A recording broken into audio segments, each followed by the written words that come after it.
ਇੱਥੇ CHP ਹੈਗੀ ਆ, ਇੱਥੇ ਕਾਰ ਵਾਲੇ ਹੈਗੇ ਆ, ਸਾਰੀਆਂ ਏਜੰਸੀਜ਼ ਜਿਨ੍ਹਾਂ ਦੇ ਕੰਪਨੀਆਂ ਨਾਲ ਨੇ ਸਾਰੀਆਂ ਜਿਹੜੀ ਗਵਰਨਮੈਂਟ ਦੀਆਂ ਏਜੰਸੀਜ਼ ਆ ਉਹਨਾਂ ਨਾਲ ਤੁਹਾਡੀ ਗੱਲਬਾਤ ਕਰਨੀ ਬਹੁਤ ਔਖੀ ਹੁੰਦੀ ਆ। ਤੁਹਾਨੂੰ ਮਿਲਦੇ ਨਹੀਂਗੇ ਜਾਂ ਤੁਹਾਨੂੰ ਤੁਹਾਡੇ ਕੁਐਸਚਨ ਆਨਸਰ ਨਹੀਂ ਹੁੰਦੇ ਹਨਾ, ਤੇ ਉਹਨਾਂ ਦੇ ਨਾਲ ਡਾਇਰੈਕਟਲੀ ਆਣ ਕੇ ਗੱਲਬਾਤ ਕਰਨੀ, ਆਪਣਾ ਮਸਲਾ ਹੱਲ ਕਰਨਾ ਤੁਹਾਨੂੰ ਇੱਥੇ ਬਹੁਤ ਵੱਡੀ ਸਹੂਲਤ ਆ।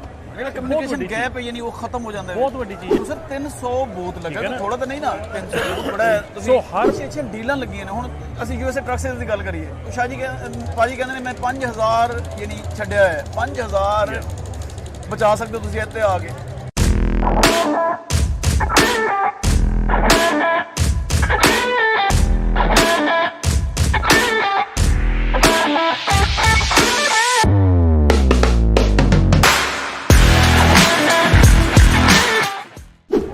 USA ਟਰੱਕ ਸੇਲਸ ਪੋਡਕਾਸਟ ਦੀ ਤਰਫੋਂ ਮੈਂ ਅਲੀਗੜ੍ਹ ਆਪਣੇ तमाम ਸੁਣਨ ਤੇ ਦੇਖਣ ਵਾਲਿਆਂ ਨੂੰ ਅਸੀਂ ਓਨਟਾਰੀਓ ਟਰੱਕਿੰਗ ਸ਼ੋਅ ਮੇਲੇ ਤੋਂ ਵੈਲਕਮ ਕਹਿੰਦੇ ਹਾਂ। ਅੱਜ ਆਖਰੀ ਦਿਨ ਹੈ ਤੇ ਅੱਜ ਖੂਬਸੂਰਤ ਗੱਲ ਹੈ ਕਿ ਸਾਡੇ ਨਾਲ ਇੱਕ ਖੂਬਸੂਰਤ ਮਹਿਮਾਨ ਨੇ। ਤਾਰਫ ਮੈਂ ਕਰਵਾਉਂਦਾ ਮਹਿਮਾਨ ਦਾ, ਤੁਸੀਂ ਇਹਨਾਂ ਦੀ ਪਹਿਲੇ ਆਵਾਜ਼ ਸੁਣਦੇ ਰਹਿੰਦੇ ਹੋ, ਸ਼ਾਇਦ ਫੇਸਬੁੱਕ ਤੇ ਜਾ ਕੇ ਉਹਨਾਂ ਨੂੰ ਵੇਖਿਆ ਵੀ ਹੋਵੇ, ਲੇਕਿਨ ਅੱਜ ਸਪੈਸ਼ਲ ਰਿਕੁਐਸਟ ਸਾਡੀ ਇੱਥੇ ਆਏ ਨੇ ਹਰਮਨ ਢਿੱਲੋਂ ਜੀ, ਜਿਹੜਾ ਆਪਣਾ ਪੰਜਾਬੀ ਰੇਡੀਓ USA ਉਹਦੇ ਕਰਤਾ ਧਰਤਾ ਨੇ। ਅੱਜ ਅਸੀਂ ਉਹਨਾਂ ਕੋਲ ਟਾਈਮ ਲਿੱਤਾ, ਉਹਨਾਂ ਨਾਲ ਗੱਪਸ਼ਪ ਕਰਦੇ ਹਾਂ ਕਿ ਉਹਨਾਂ ਦਾ ਕੀ ਇੱਥੇ ਕੈਸਾ ਐਕਸਪੀਰੀਅੰਸ ਰਿਹਾ ਹੈ ਟਰੱਕਿੰਗ ਸ਼ੋਅ 'ਚ, ਉਹ ਕੀ ਕਹਿੰਦੇ ਨੇ। ਅਸੀਂ ਜੀ ਵੈਲਕਮ ਕਹਿੰਦੇ ਤੁਹਾਨੂੰ ਆਪਣੇ ਇਸ ਪੋਡਕਾਸਟ 'ਚ। ਹਰਮਨ ਜੀ ਇਹ ਦੱਸੋ ਕਿ ਤੁਹਾਡਾ ਐਕਸਪੋਜ਼ਰ ਐਕਸਪੀਰੀਅੰਸ ਕੈਸਾ ਰਿਹਾ? ਲੋਕ ਕਿਉਂਕਿ ਟਾਈਮ ਨਹੀਂ ਕੱਢਦੇ ਐਸੇ ਇਵੈਂਟ ਲਈ, ਤੁਸੀਂ ਸਪੈਸ਼ਲ ਆਏ ਹੋ। ਅਸੀਂ ਦੇਖੋ ਕਿਉਂਕਿ ਅਸੀਂ ਵੀ ਸ਼ੋਅ ਕਰਦੇ ਹਾਂ ਜੀ ਅਸੀਂ ਵੀ 2014 ਤੋਂ ਸ਼ੋਅ ਕਰਦੇ ਆ ਰਹੇ ਹਾਂ, ਇੱਦਾਂ ਦੇ ਸ਼ੋਅ ਕਰਦੇ ਹਾਂ ਜੀ। ਲੇਕਿਨ ਜਿਹੜੇ ਹੋਰ ਅਮਰੀਕਾ ਦੇ ਵਿੱਚ ਸ਼ੋਅ ਹੁੰਦੇ, ਜਿੱਦਾਂ ਆਹ ਵਾਲਾ ਸ਼ੋਅ ਹੈਗਾ ਜਾਂ ਕੰਟਕੀ ਦੇ ਵਿੱਚ ਹੁੰਦਾ ਜਾਂ ਕਿਤੇ ਵੀ ਸ਼ੋਅ ਹੁੰਦਾ ਆ, ਉੱਥੇ ਆਪਣੇ ਪੰਜਾਬੀਆਂ ਦੀ ਜਿਹੜੀ ਆਮਦ ਆ ਜਾਂ ਪੰਜਾਬੀਆਂ ਦੀ ਜਿਹੜੀ ਪਾਰਟਿਸਪੇਸ਼ਨ ਹੈ ਉਹ ਬਹੁਤ ਘੱਟ ਹੁੰਦੀ ਹੈ।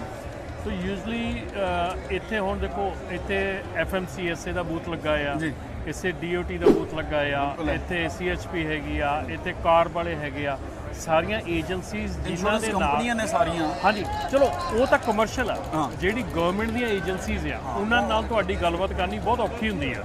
ਤੁਹਾਨੂੰ ਮਿਲਦੇ ਨਹੀਂਗੇ ਜਾਂ ਤੁਹਾਨੂੰ ਤੁਹਾਡੇ ਕੁਐਸਚਨ ਆਨਸਰ ਨਹੀਂ ਹੁੰਦੇ ਹਨਾ, ਤੇ ਉਹਨਾਂ ਦੇ ਨਾਲ ਡਾਇਰੈਕਟਲੀ ਆਣ ਕੇ ਗੱਲਬਾਤ ਕਰਨੀ, ਆਪਣਾ ਮਸਲਾ ਹੱਲ ਕਰਨਾ, ਆਪਣੇ ਮਸਲੇ ਦਾ ਹੱਲ ਕੱਢਣਾ, ਇਹ ਤੁਹਾਨੂੰ ਇੱਥੇ ਬਹੁਤ ਵੱਡੀ ਸਹੂਲਤ ਆ। ਜਿਹੜਾ ਕਮਿਊਨੀਕੇਸ਼ਨ ਗੈਪ ਹੈ ਯਾਨੀ ਉਹ ਖਤਮ ਹੋ ਜਾਂਦਾ ਹੈ। ਬਹੁਤ ਵੱਡੀ ਚੀਜ਼ ਆ। ਹੁਣ ਅਸੀਂ ਪਿਛਲੇ 10 ਸਾਲ ਤੋਂ ਇਹੋ ਹੀ ਕੰਮ ਕਰਦੇ ਆ ਰਹੇ ਹਾਂ ਕਿ ਐਜੂਕੇਸ਼ਨ ਦਾ ਹੀ, ਟਰੱਕਿੰਗ ਇੰਡਸਟਰੀ ਦੇ ਵਿੱਚ ਐਜੂਕੇਸ਼ਨ ਦਾ ਅਸੀਂ ਜਿਹੜੀ ਐਸੋਸੀਏਸ਼ਨ ਸ਼ੁਰੂ ਕੀਤੀ ਆ ਉਹ ਵੀ ਇਸੇ ਲਈ ਸ਼ੁਰੂ ਕੀਤੀ ਆ। ਸਾਰੇ ਕੰਮ ਜਿਹੜੇ ਆ ਅਸੀਂ ਇਹੋ ਹੀ ਟਰਾਈ ਕਰ ਰਹੇ ਹਾਂ ਕਿ ਕਿਸੇ ਨਾ ਕਿਸੇ ਢੰਗ ਨਾਲ ਜਿਹੜੀ ਸਾਡੀ ਕਮਿਊਨਿਟੀ ਆ ਉਹ ਉਸ ਲੈਵਲ ਤੇ ਆ ਸਕੇ ਜਿੱਥੇ ਕਿ ਆ ਸਾਰਾ ਕੁਝ ਹੋ ਰਿਹਾ। ਕਿਉਂਕਿ ਅਸੀਂ ਕੰਮ ਕਰਦੇ ਆ ਐਂਡ ਤੇ ਜਾ ਕੇ, ਅਸੀਂ ਐਕਟ ਕਰਦੇ ਆ ਐਂਡ ਤੇ। ਇਹ ਕੰਟਰੀ ਆ, ਇਹਨਾਂ 'ਚ ਜਦੋਂ ਕਾਨੂੰਨ ਬਣਦੇ ਆ, ਜਦੋਂ ਕਾਨੂੰਨ ਬਣਨਾ ਸ਼ੁਰੂ ਹੁੰਦਾ ਗਰਾਊਂਡ ਲੈਵਲ ਤੇ, ਉਦੋਂ ਕੰਮ ਕਰਨ ਦੀ ਲੋੜ ਆ, ਉਦੋਂ ਸਮਝਣ ਦੀ ਲੋੜ ਆ। ਉਹ ਦੇਖੋ ਨਾ ਕਾਰ ਦਾ ਇੱਕ ਵੱਡਾ ਇਸ਼ੂ ਹੈ ਇਸ ਵੇਲੇ। ਅਸੀਂ 2010 ਦੇ ਕਾਰ ਦੇ ਨਾਲ ਕੰਮ ਕਰਦੇ ਆ। ਠੀਕ ਹੋ ਗਿਆ। ਅਸੀਂ 2013 ਦੇ ਵਿੱਚ ਅਨਾਉਂਸ ਕੀਤਾ ਸੀ ਕਿ ELD ਆ ਰਹੀ ਆ, ਲੇਕਿਨ ਸਾਡੀ ਕਮਿਊਨਿਟੀ ਨੇ 2018 ਦੇ ਵਿੱਚ ਜਾ ਕੇ ਰਿਐਕਟ ਕੀਤਾ। ਅੱਛਾ ਯਾਨੀ 5 ਸਾਲ ਬਾਅਦ? ਹਾਂਜੀ, ਅਸੀਂ ਮੈਗਜ਼ੀਨ ਦੇ ਵਿੱਚ ਅਸੀਂ ਬਕਾਇਦਾ ਫਰੰਟ ਪੇਜ ਤੇ ਅਨਾਉਂਸ ਕੀਤਾ ਕਿ ELD ਆ ਰਹੀ ਆ, ਆਵਰਸ ਆਫ ਸਰਵਿਸ ਚੇਂਜ ਹੋ, ਉਹ ਸਭ ਕੁਝ ਆ ਰਿਹਾ। ਬਹੁਤ ਰੌਲਾ ਵੀ ਪਾਇਆ, ਪਰ ਜਾ ਕੇ ਰਿਐਕਟ ਕਦੋਂ ਕੀਤਾ? 2017-18 ਦੇ ਵਿੱਚ ਜਦੋਂ ਜਾ ਕੇ ਪ੍ਰੋਟੈਸਟ ਕੀਤਾ, ਸਟ੍ਰਾਈਕ। ਹੁਣ ਉਦੋਂ ਤਾਂ ਸਾਰਾ ਕੁਝ ਲਾਗੂ ਹੋ ਗਿਆ। ਹੁਣ ਇੱਥੇ ਜਦੋਂ ਕਾਨੂੰਨ ਬਣ ਗਿਆ ਉਹਨੂੰ ਮਿਟਾਉਣਾ ਬਹੁਤ ਔਖਾ। ਉਹ ਤੁਹਾਨੂੰ ਜੰਗ ਦੇ ਬਾਅਦ ਦਾ ਮੌਕਾ ਹੈ, ਉਹ ਫਿਰ ਕਹਿੰਦੇ ਨੇ ਬੰਦਾ ਆਪਣੇ ਮੁੱਦੇ ਦੇ ਬਾਰੇ ਉਹਦਾ ਫਾਇਦਾ ਨਹੀਂ ਚੁੱਕ ਸਕਦਾ। ਆਪਣੇ ਪੰਜਾਬੀ ਦੇ ਆਪ ਗਿਆ ਉਹ ਜਦ ਚਿੜੀਆ ਚੁੱਗ ਗਈ ਖੇਤ, ਠੀਕ ਹੈ ਨਾ, ਉਹ ਤਾਂ ਕੰਮ ਹੋ ਗਿਆ। ਸੋ ਇਸ ਕਰਕੇ ਆਹ ਜਿਹੜੀਆਂ ਜਗ੍ਹਾ ਆ, ਆਹ ਜਿਹੜਾ ਕੰਮ ਆ, ਜਿਹੜਾ ਇੱਥੇ ਆਉਣਾ ਆ, ਉਹ ਇੱਕ ਟਰੱਕਰ ਦੇ ਲਈ ਬਹੁਤ ਜ਼ਿਆਦਾ ਜ਼ਰੂਰੀ ਆ। ਉਹਨੇ ਇੱਕੋ ਛੱਤ ਥੱਲੇ ਸਾਰੀਆਂ ਗਵਰਨਮੈਂਟ ਦੀਆਂ ਏਜੰਸੀਜ਼ ਨੂੰ ਮਿਲ ਲਿਆ ਜੀ, ਇੱਕੋ ਛੱਤ ਥੱਲੇ insurance, ELD, sales, truck sales, brake parts, ਹਰ ਬੰਦਾ ਇੱਥੇ ਆਇਆ ਹੈ। ਦੇਖੋ ਸਰ 300 ਬੂਥ ਲੱਗਾ, ਥੋੜਾ ਤਾਂ ਨਹੀਂ ਨਾ, 300 ਬੂਥ ਬੜਾ ਹੈ। ਸੋ ਹਰ ਬੰਦੇ ਦੇ ਨਾਲ ਤੁਸੀਂ ਇੱਕ ਥਾਂ ਤੇ ਮਿਲ ਲੈਣਾ। ਅਸੀਂ ਜਦੋਂ ਸਾਡਾ ਟਰੱਕ ਸ਼ੋਅ ਸ਼ੁਰੂ ਕੀਤਾ ਸੀਗਾ, ਹੁਣ ਇੱਥੇ ਸਾਨੂੰ ਮੈਨੂਫੈਕਚਰ ਨਹੀਂ ਆਉਂਦੇ। ਠੀਕ ਹੋ ਗਿਆ। ਸਾਡੇ ਮੈਨੂਫੈਕਚਰ ਆਉਂਦੇ ਆ। ਅੱਛਾ। ਸੋ ਮੈਨੂਫੈਕਚਰ ਨਾਲ ਉਦੋਂ ਸਾਡੀ ਕਮਿਊਨਿਟੀ ਨੂੰ ਇਹ ਹੈਰਾਨੀ ਹੋਈ ਸੀ ਕਿ ਸਾਨੂੰ ਕੋਈ ਟਰੱਕ ਡੀਲਰਸ਼ਿਪ ਵਾਲੇ ਜਿਹੜੇ ਸੀਗੇ ਉੱਥੇ ਜਾ ਕੇ ਕੋਈ ਸਿੱਧੀ ਤਰ੍ਹਾਂ ਗੱਲ ਨਹੀਂ ਸੀ ਕਰਦਾ ਹੁੰਦਾ। ਜਦੋਂ ਮੈਨੂਫੈਕਚਰਾਂ ਨਾਲ ਗੱਲ ਹੋਈ, ਕੰਪਨੀਆਂ ਦੀ ਗੱਲ ਹੋਈ, ਹਾਲਾਤ 2014 ਤੋਂ ਲੈ ਕੇ 2017-18 ਤੱਕ ਇੱਥੇ ਪਹੁੰਚ ਗਏ ਕਿ ਜਿਹੜੇ ਮੈਨੂਫੈਕਚਰ ਸੀ ਸਾਡੇ ਕੰਪਨੀਆਂ ਦੇ ਓਨਰਸ ਨੂੰ ਪ੍ਰਾਈਵੇਟ ਜੈਟ ਕਰਕੇ ਕੰਪਨੀਆਂ ਦਿਖਾਉਣ ਲੈ ਕੇ ਜਾਣ ਲੱਗ ਗਏ। ਦੇਖੋ ਨਾ ਵੀਰ ਜੀ, ਤੁਹਾਡਾ ਪੰਜਾਬੀਆਂ ਦਾ ਤੁਸੀਂ ਸ਼ੇਅਰ ਤਾਂ ਵੇਖੋ ਨਾ, 20 ਤੋਂ 25% ਇੱਕ ਸ਼ੇਅਰ, ਵੱਡਾ ਸ਼ੇਅਰ ਹੈ, ਛੋਟਾ ਸ਼ੇਅਰ ਤਾਂ ਨਹੀਂ, ਇਕਨੋਮੀ ਵੱਡਾ ਹੱਥ ਹੈ ਅਮਰੀਕਨ ਇਕਨੋਮੀ, ਬਹੁਤ ਵੱਡਾ। ਤੇ ਲੇਕਿਨ ਹੁਣ ਤੁਸੀਂ ਇਸ ਮੇਲੇ 'ਚ ਅਗਰ ਤੁਸੀਂ ਆਪ ਹੀ ਆਏ ਹੋ, ਅਸੀਂ ਵੀ 2 ਦਿਨ ਤੋਂ ਵੇਖ ਰਹੇ ਹਾਂ, ਪਾਰਟਿਸਿਪੇਸ਼ਨ ਤੁਹਾਡੇ ਸਾਹਮਣੇ ਜਿੰਨੀ ਹੈ ਜ਼ੀਰੋ ਆ ਜੀ।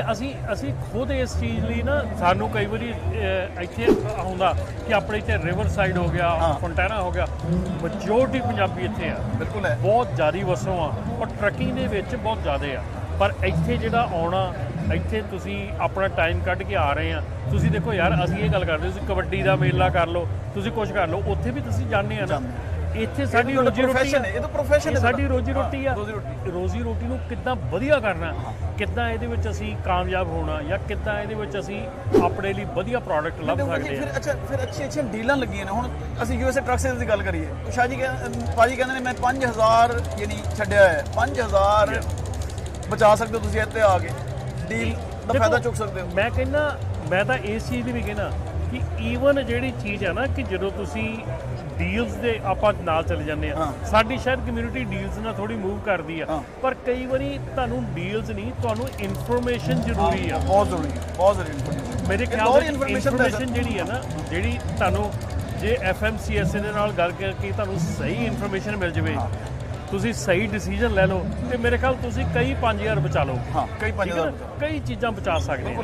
ਠੀਕ ਆ, ਜੋ ਮਿਲ ਰਿਹਾ ਉਹ ਤਾਂ ਲਓ, ਪਲੱਸ ਉਹਦੇ ਨਾਲ ਤੁਹਾਨੂੰ ਹੋਰ ਬਹੁਤ ਸਹੂਲਤ ਆ, ਹੋਰ ਬਹੁਤ, ਮਤਲਬ ਮੈਂ ਕਈ ਵਾਰੀ ਮੈਂ ਬਹੁਤ ਵੱਡੇ ਸ਼ੋਅ ਅਟੈਂਡ ਕੀਤੇ ਆ, ਔਰ ਉਹਦੇ ਵਿੱਚ ਇਦਾਂ ਹੀ ਹੁੰਦਾ ਆ ਕਿ ਆਪਣੀ ਪਾਰਟਿਸਿਪੇਸ਼ਨ ਜਿਹੜੀ ਆ। ਅੱਛਾ ਵੀਰ ਜੀ, ਜਿਹੜਾ ਅਸੀਂ ਕੱਲ ਵੀ ਡਿਸਕਸ ਪਾਜੀ ਨਾਲ ਕਰ ਰਹੇ ਸੀ, ਸਾਡੇ ਵੀਰ ਨਾ ਛੋਟੀ ਦਿਹਾੜੀਆਂ ਬਚਾਉਂਦੇ ਨੇ ਯਾਰ, ਉਹ ਜਾਵਾਂਗੇ ਦਿਹਾੜੀ ਨਿਕਲ ਜਾਏਗੀ, ਉਹ ਚੰਦ ਸੌ ਬਚਾਉਣ ਦੇ ਚੱਕਰ 'ਚ ਹਜ਼ਾਰਾਂ ਲੱਖਾਂ ਦਾ ਨੁਕਸਾਨ ਕਰ ਪੈਂਦੇ ਨੇ। ਬਿਲਕੁਲ 100% ਇਹ ਗਾਰੰਟੀ ਆ ਕਿ ਇੱਥੇ ਬੰਦਾ ਆਣ ਕੇ ਤੇ ਪੂਰਾ ਜੇ ਨੌਲੇਜ ਲੈਂਦਾ। ਹੁਣ ਅਸੀਂ ਇੱਕ ਬੂਥ ਤੇ ਗਏ ਆ, ਹਰ ਇੱਕ ਨਾਲ ਗੱਲ ਕੀਤੀ ਆ, ਮਿਲੇ ਆ ਉਹਨਾਂ ਨਾਲ।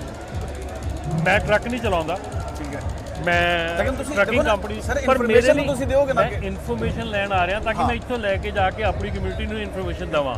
ਠੀਕ ਆ, ਚਲੋ ਮੇਰੇ ਲਈ ਵੀ ਡਿਵੈਲਪਮੈਂਟ ਹੋ ਰਹੀ ਹੈ ਇਸ ਚੀਜ਼ ਦੀ। ਮੇਰੇ ਲਈ ਵੀ ਜਿਹੜੀਆਂ ਏਜੰਸੀਆਂ ਉਹਨਾਂ ਨੂੰ ਮਿਲਣਾ ਔਖਾ ਹੁੰਦਾ, ਪਰ ਇੱਥੇ ਸਾਰੇ ਆਏ ਆ, ਸਾਰਿਆਂ ਨੂੰ ਮਿਲ ਲਿਆ, ਸਾਰਿਆਂ ਨਾਲ ਗੱਲ ਕਰ ਲਈ। ਠੀਕ ਆ, ਕੋਈ ਨਵੀਂ ਚੀਜ਼ ਆ ਉਹ ਪੁੱਛ ਲਈ। ਠੀਕ ਹੈ ਨਾ, ਇਹ ਚੀਜ਼ਾਂ ਹੁੰਦੀਆਂ, ਤੁਹਾਨੂੰ ਇਹਦੇ ਲਈ ਟਾਈਮ ਕੱਢਣਾ ਪੈਣਾ। ਔਰ ਸਾਰਿਆਂ ਨੂੰ ਵੱਡੀ ਤਰਾਸਦੀ ਸਾਡੀ ਇਹ ਆ, ਇਹ ਜਸਟ ਟਰੱਕਿੰਗ ਨਹੀਂ, ਜੇ ਆਪਾਂ ਦੂਜੀ ਕਮਿਊਨਿਟੀ ਵੀ ਲੈ ਲਈਏ, ਆਪਣੀ ਲੋਕਲ ਜਿਹੜੀ ਕਮਿਊਨਿਟੀ ਆ, ਹੁਣ ਜਿਹੜੇ ਲੋਕਲ ਆਪਣੇ ਸ਼ਹਿਰਾਂ ਦੀਆਂ ਮੀਟਿੰਗਸ ਆ, ਕੋਈ ਨਹੀਂ ਜਾਂਦਾ ਉੱਥੇ। ਫਿਰ ਜਦੋਂ ਸ਼ਹਿਰ 'ਚ ਕਾਨੂੰਨ ਬਣ ਜਾਂਦਾ, ਕੋਈ ਆਰਡੀਨੈਂਸ ਆ ਜਾਂਦਾ, ਫਿਰ ਰੌਲਾ ਪਾ ਜਾਂਦਾ, ਫਿਰ ਕਹਿੰਦੇ ਜੀ ਕੋਈ ਸਾਡੇ ਨਾਲ ਜ਼ਿਆਦਤੀ ਹੋ ਗਈ, ਫਿਰ ਕਹਿੰਦੇ ਜ਼ਿਆਦਤੀ ਹੋ ਗਈ। ਉਹ ਫਿਰ ਇਸ ਕਰਕੇ ਇਹ ਕੰਟਰੀ ਜਿਹੜਾ ਇਹ ਬਣਿਆ ਇਸ ਹਿਸਾਬ ਦੇ ਨਾਲ ਆ ਕਿ ਇੱਥੇ ਜੇ ਤੁਸੀਂ ਛੋਟੇ ਥੱਲਿਓਂ ਤੁਰੋਗੇ ਨਾ, ਸਾਰਾ ਕੁਝ ਕਰੋਗੇ, ਤੇ ਤੁਸੀਂ ਹਰ ਚੀਜ਼ ਦੇ ਵਿੱਚ ਭਾਗੀਦਾਰ ਬਣੋਗੇ।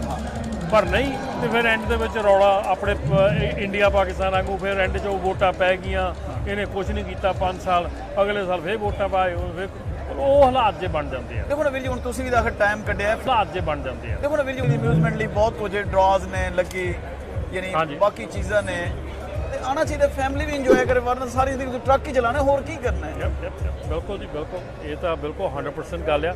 ਪਰ ਡੈਫੀਨੇਟਲੀ ਮੈਂ ਅਗੇਨ ਕਹੂੰਗਾ ਸਾਰਿਆਂ ਨੂੰ ਕਿ ਜਿਹੜੇ ਵੀ ਸੁਣਦੇ ਆ, ਦੇਖਦੇ ਆ, ਪਲੀਜ਼ ਜ਼ਰੂਰ ਆਇਆ ਕਰੋ ਇੱਦਾਂ ਦੇ ਜਿਹੜੇ ਇਵੈਂਟਸ ਹੈਗੇ ਆ, ਕਿਉਂਕਿ ਇਨਫੋਰਮੇਸ਼ਨ ਜਿਹੜੀ ਆ ਨਾ, ਉਹ ਬਹੁਤ ਪਾਵਰਫੁਲ ਹੈਗੀ ਆ। ਛੋਟੀ ਜੀ ਇਨਫੋਰਮੇਸ਼ਨ ਤੁਹਾਡੀ ਸ਼ਾਇਦ ਬਿਜ਼ਨਸ ਦੇ ਵਿੱਚ ਬਹੁਤ ਵੱਡੀ ਮਦਦ ਕਰ ਸਕਦੀ ਆ। ਔਰ ਸ਼ਾਇਦ ਮੇਰੇ ਖਿਆਲ ਦੇ ਵਿੱਚ ਇਹ ਸਾਰਿਆਂ ਵੱਡੀ ਚੀਜ਼ ਆ ਕਿ ਜਿੱਥੇ ਪੈਸਾ ਹਰ ਚੀਜ਼ ਪਿੱਛੇ ਰਹਿ ਜਾਂਦੀ ਆ, ਉੱਥੇ ਜਿਹੜੀ ਇਨਫੋਰਮੇਸ਼ਨ ਆ ਉਹ ਕਈ ਵਾਰੀ ਬਹੁਤ ਕੰਮ ਕਰ ਜਾਂਦੀ ਹੈ। ਥੈਂਕ ਯੂ ਜੀ, ਅਸੀਂ ਤੁਹਾਡੇ ਸ਼ੁਕਰਗੁਜ਼ਾਰ ਹਾਂ ਤੇ ਤੁਸੀਂ ਅੱਜ ਟਾਈਮ ਕੱਢਿਆ ਹੈ। ਇਹ ਤੁਸੀਂ ਸਾਡਾ ਜਿਹੜਾ ਪ੍ਰੋਗਰਾਮ ਹੈ ਪੰਜਾਬੀ ਰੇਡੀਓ USA ਤੇ ਵੀ ਦੇਖ ਸਕਦੇ ਹੋ, ਉਹਨਾਂ ਦੀ ਵੈਬਸਾਈਟ ਤੇ ਵੀ, ਤੇ ਸੁਣ ਵੀ ਸਕਦੇ ਹੋ। ਤੇ ਸਾਡੀ ਆਪਣੀ ਜਿਹੜੀ ਵੈਬਸਾਈਟ ਹੈ www.usatrucksales, ਜਾਂ ਫੇਸਬੁੱਕ ਹੈ ਸਾਡਾ, ਉੱਤੇ ਵੀ, ਇੰਸਟਾਗ੍ਰਾਮ ਤੇ ਵੀ, ਟਿਕਟੌਕ ਤੇ ਵੀ ਤੁਹਾਨੂੰ ਮਿਲੇਗਾ। ਉਮੀਦ ਹੈ ਜਿਹੜੀ ਸਾਡੀ ਇਹ ਡਿਸਕਸ਼ਨ ਹੈ ਤੁਹਾਡੇ ਲਈ ਫਰੂਟਫੁਲ ਸਾਬਿਤ ਰਹੇਗੀ। ਅਸੀਂ ਫਿਰ ਵੀ ਕਹਿੰਦੇ ਹਾਂ ਕਿ ਅਗਰ ਜਿਹੜੇ ਨੇੜੇ ਦੁਆਲੇ ਇਰਦ ਰਹਿ ਰਹੇ ਨੇ, ਅਗਰ ਉਹ ਆ ਸਕਦੇ ਨੇ, ਤੇ ਅੱਜ ਦੇ ਦਿਨ ਦਾ ਫਾਇਦਾ ਜ਼ਰੂਰ ਚੁੱਕਣ ਔਰ ਇੱਥੇ ਪਹੁੰਚਣ। ਸ਼ੁਕਰੀਆ, ਸਤਿ ਸ੍ਰੀ ਅਕਾਲ ਜੀ, ਬੜੀ ਮਿਹਰਬਾਨੀ।